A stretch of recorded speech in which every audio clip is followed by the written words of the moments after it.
A Reynolds trucking business is destroyed by fire this afternoon. The fire at Segal's Delta Trucking was so large, US 24 was closed for several hours. In total, 13 fire departments, nearly 50 firefighters, and 100,000 gallons of water were needed.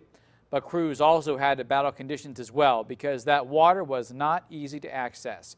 News 18's Brittany Tyner joins us now and reports the town's water system is being worked on, so crews had to bring in their own water. Brittany? Dan, tankers were busy all afternoon bringing in water from surrounding areas. In fact, 15 were needed for several hours to get the fire under control.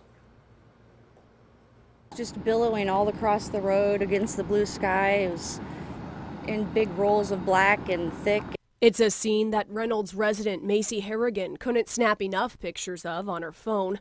She says all the sirens on the fire trucks caught her attention.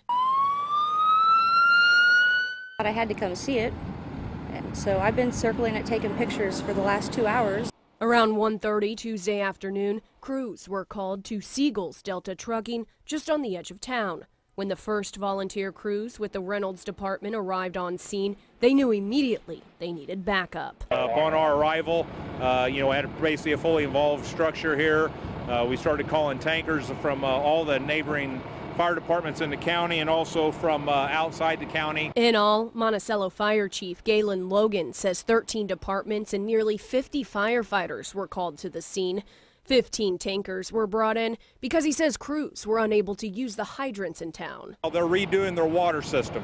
Their water tower, they don't have a water tower, so their hydrants, they can't use them for fire protection because if they do, then they disrupt the whole water supply for the whole town. The tankers brought in water from Chalmers, Monticello, and Monon, and Harrigan was there to watch it all as crews worked to extinguish the fire at the small town business. I feel kind of bad for them. I mean, this place has a lot of history.